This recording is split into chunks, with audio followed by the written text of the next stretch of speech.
situation coincided with the girls' Pixar movie phase, and they were nearly catatonic with joy after watching Finding Nemo. They begged for an aquarium full of exotic sea creatures, and their parents finally negotiated them down to one.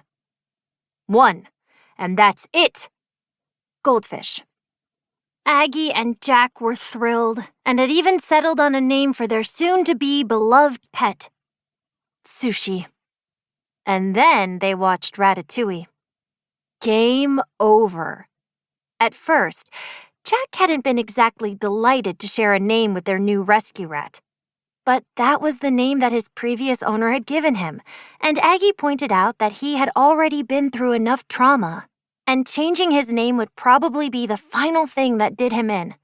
"Here's hoping," her dad had muttered under his breath, which earned him dirty looks from both girls.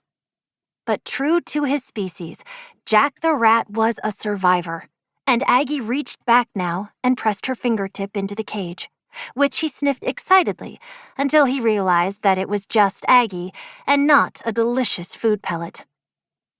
"I think Jack's nervous about moving," she said. She watched as her dad and Papa exchanged a quick glance in the front seat.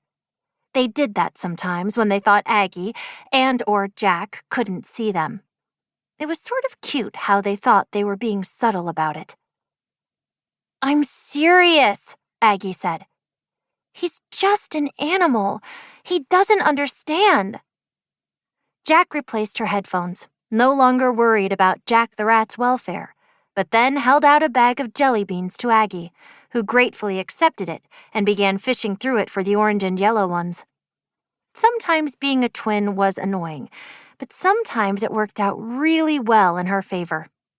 Jack only liked the pink and green jellies, which made them one of the few things they had been able to share recently without devolving into an argument. It was weird, Aggie thought as she chomped down on a jelly bean, how you could look just like someone and still feel so different from them. The crisp sugar coating felt sticky sweet on her tongue as she watched the landscape go by. They had already made it through the worst part of the trip from San Francisco to Los Angeles. That long part of the 5 freeway that always seemed to take hours and hours and hours. They had stopped in Buttonwillow for lunch, which was Aggie's favorite town name ever. Jack's favorite was Isaac's, and they always had fun trying to pronounce it. But Aggie had a soft spot for Buttonwillow. It sounded like something from a cartoon show that she used to watch when she was younger. And to be honest, the kind of show she wishes she was still young enough to watch. A place where animal families would live in little toadstool houses and have escapades that always ended well. Aggie guessed her dads had a point when they said that she had a wild imagination, especially because, in truth, Buttonwillow had mostly gas stations, convenience stores, and lots of open space. The problem with a long drive to their new home, Aggie had started to realize around hour 4 in the car, was that it gave her a lot of time to think. And having a lot of time to think meant a lot of time to worry. Every so often, she'd glance over at Jack, who was either snoozing with her mouth open — yes, of course Aggie took a picture — reading a graphic novel, or watching YouTube videos. Aggie tried to do the same, of course, but she kept losing her place, or looking out the window for so long that she'd lose track of what was happening on her phone screen, until the worry would build up so big in her brain that there wasn't room for anything else.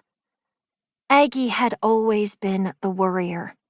Even in baby photos, Jack had a serene smile on her little face, with Aggie right behind her with a suspicious frown. "State your name, state your business," her papa used to joke whenever they scrolled through old photos on their hard drive, and it was usually funny. But Aggie was the oldest twin by 2 minutes, and she took it seriously. And if Jack wasn't going to worry about things, well, then Aggie was just going to have to do it for her. The worries seemed to click through her brain as fast as the green freeway signs passed overhead. What if they weren't able to make any new friends? What if Jack made new friends and she didn't? What if their new school was too big and she got lost?